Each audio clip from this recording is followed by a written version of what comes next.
अपनी सास नैन्सी के साथ रहा करती थी। सुहानी का पति शहर में काम करने गया था, लेकिन उसे गए हुए 2 साल हो गए थे और वो अब तक वापस लौटकर गांव नहीं आया था। इस वजह से सुहानी अपनी सास के साथ आलू के पराठे का ठेला लगाया करती थी। एक दिन जब सुहानी अपने ठेले को साफ कर रही होती है, तभी उसकी सास हाथों में सब्जी का पतीला लेकर आती है और सुहानी से कहती है, सुहानी बेटा, क्या बात है? आज तुम्हारे चेहरे पर वो चमक नहीं है जो रोज रहा करती थी। सब ठीक तो है ना? हाँ माँ जी, सब ठीक है। बहू, अगर सब ठीक है तो आज तुम्हारा चेहरा इस तरह उतरा हुआ क्यों है? मैं कल भी देख रही थी कि तुम उदास थी। आखिर बात क्या है, मुझे बताओ। कुछ नहीं माँ जी, बस बात यह है कि कुछ दिनों से वैसी कमाई नहीं हो रही है। आप तो जानती हैं कि जब तक कमाई नहीं होगी तब तक आपकी दवाइयाँ नहीं आएंगी। दिन प्रतिदिन आपकी भी तबीयत बिगड़ती जा रही है और हमारा आलू के पराठे का ठेला भी नहीं चल रहा। समझ नहीं आ रहा कि क्या करूं। आखिर कैसे अपने ठेले का प्रचार करूं जिससे से ज्यादा लोग हमारे पास आकर खाना खा सके। अरे बहू, तुम इतनी उदास क्यों होती हो? अगर आज हमारे बुरे दिन है तो कल अच्छे दिन भी आएंगे। तुम देखना, जल्दी ही हमारे ठेले पर इतनी भीड़ होगी कि हम दोनों सास बहू मिलकर भी ग्राहकों को संभाल नहीं पाएंगी। चलो अब अपना मूड ठीक करो और ये रेहड़ी लेकर बाजार जाओ। नैन्सी की बातें सुनकर सुहानी के चेहरे पर मुस्कान आ जाती है और वो अपने आलू के पराठे का ठेला लुढ़काते हुए बाजार की तरफ चल देती है। सुहानी ने अपनी सास के सामने मुस्कुराता हुआ चेहरा दिखा तो दिया था, लेकिन उसके अंदर दुखों का पहाड़ टूट रहा था। भले ही वो पराठे बेचकर घर का गुजारा कर रही थी, पर सच तो ये था कि उसे अपने पति की बहुत याद आती थी। वो आज से 2 साल पहले ये कहकर गया था कि जल्द ही शहर से वापस लौटेगा और घर के हालात अच्छे हो जाएंगे, पर वो अब तक नहीं आया था। सुहानी अब मार्केट पहुंचती है और अपना ठेला लगाकर बैठ जाती है। तभी एक गर्भवती औरत उसके पास आती है और सुहानी से कहती है, बहन जी, जरा एक प्लेट आलू के पराठे तो लगाना, बहुत भूख लग रही है। अभी अस्पताल से ही आ रही थी, सोचा छोले भटूरे खा लूं, पर जब उधर गई तो वहाँ के रेट बहुत ज्यादा थे और भीड़ भी बहुत थी। फिर वही पास में तुम्हारा ठेला देखा तो सोचा छोले भटूरे तो ऑयली और जंक फूड होते हैं, इससे अच्छा तो घर के बने आलू के पराठे खा लूं। उस औरत की बात सुनकर सुहानी के चेहरे पर एक प्यारी सी मुस्कान आती है। वो 2 आलू के पराठे और एक छोटी सी कटोरी में सब्जी डालकर उसे दे देती है। जब वो औरत पराठा खाने लगती है तो सुहानी से कहती है, बहन जी, आपके आलू के पराठे हैं तो अच्छे, लेकिन इसमें कुछ कमी है, जैसे मसालों की। और रही सब्जी की बात तो उसमें पानी थोड़ा ज्यादा है।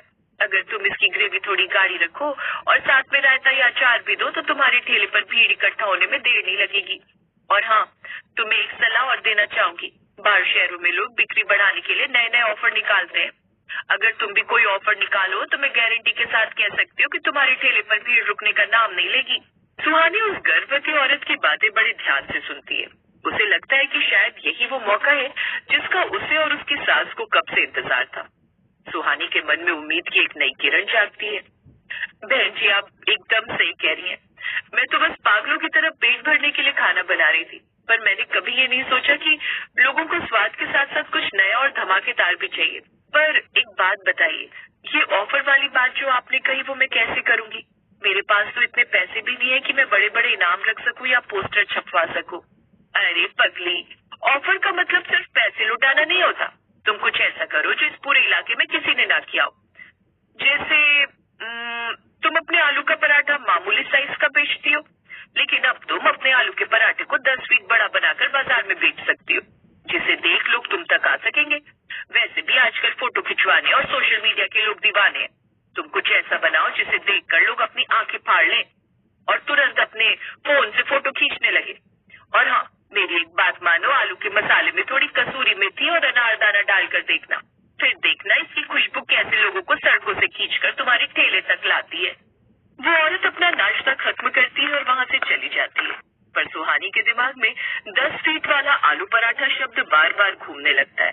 वो जल्दी जल्दी अपना सामान समेटती है और घर पहुंचकर अपनी सास नैन्सी को सारी बात बताती है। क्या 10 फीट का पराठा? अरे सुहानी, तुम्हारा दिमाग तो खराब नहीं हो गया है? इतना बड़ा पराठा तो किसी होटल के तवे पर भी नहीं आएगा। उसे पलटेगा कौन?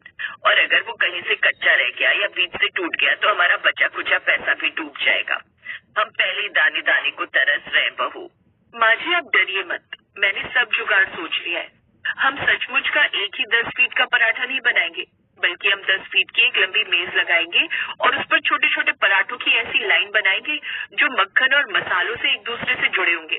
और हम सबको ये चैलेंज देंगे कि जो भी इंसान 10 मिनट में ये 10 फीट की पराठा थाली चट कर जाएगा उसे 1 रुपया नहीं देना होगा और उसे हमारी तरफ से एक बड़ा इनाम मिलेगा। पर बहू, इनाम देने के लिए पैसे कहाँ से लाओगी? दवाइयों के लिए तो 1 रुपया है नहीं जेब में। इनाम में हम कैश नहीं देंगे माँ जी, हम जीतने वाले को महीने भर का फ्री नाश्ता देंगे।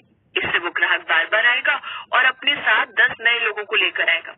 बस आप अपनी वो पुरानी लहसुन वाली लाल चटनी और गाढ़ा रायता तैयार रखिए, बाकी सब मैं देख लूंगी। अगले 2 दिन सुहानी और नैन्सी दिन रात एक करके तैयारी करती है। सुहानी लोहे की दुकान से एक लंबा सा तवा बनवाती है और अपने ठेले पर एक बड़ा सा बोर्ड टांगती है जिस पर लिखा होता है, दम है तो खाकर दिखाओ। सुहानी का 10 फीट वाला आलू पराठा चैलेंज।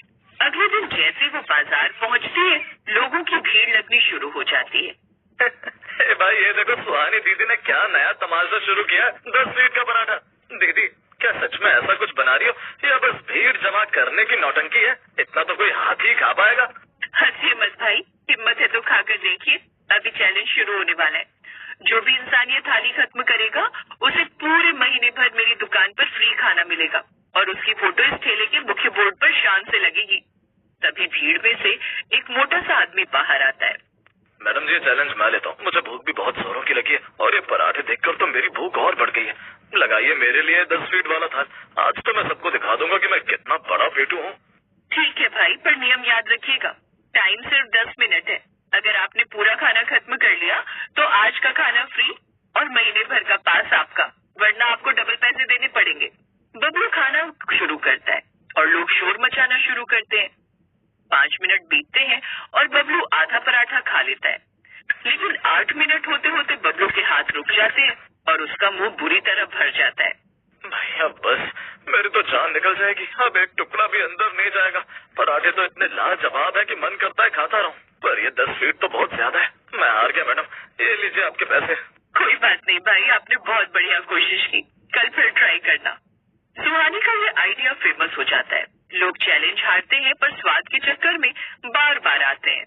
शाम को जब सुहानी घर लौटती है तो उसकी सास नैन्सी बहुत खुश होती है। सुहानी बहू, तुमने तो कमाल कर दिया। आज इतनी कमाई हुई है कि तुम्हारी दवाइयों के साथ साथ घर का राशन भी मजे से आ जाएगा। सच में वो औरत तो हमारे लिए भगवान का रूप बनकर आई थी। माँ जी, ये तो बस शुरुआत है। देखना, एक दिन लोग यहाँ दूर दूर से आएंगे। पर माँ जी, दिल के कोने में दुख होता है। अगर आज वरुण यहाँ होते और हमारी ये तरक्की देखते तो कितना अच्छा होता। उदास मत हो बहू, जिस तरह तुम्हारे इस पराठे के चर्चे हो रहे हैं, मुझे पक्का भरोसा है कि ये बात वरुण तक भी जरूर पहुँचेगी। तुम बस हिम्मत रखो। समय बीतता जाता है और सुहानी का छोटा सा ठेला अब एक बड़े ढाबे में बदल जाता है। एक दिन दोपहर के समय एक आदमी फटे पुराने कपड़ों में ढाबे के बाहर आकर खड़ा होता है। क्या क्या यही वो जगह है जहाँ 10 फीट वाला पराठा मिलता है? मैंने सुना यहाँ की मालकिन बहुत अच्छा खाना खिलाती है। हाँ भाई साहब, आप एकदम सही जगह आए हैं। आइए बैठिए। क्या आप भी चैलेंज लेंगे? आपके लिए सादी थाली लगा दूं?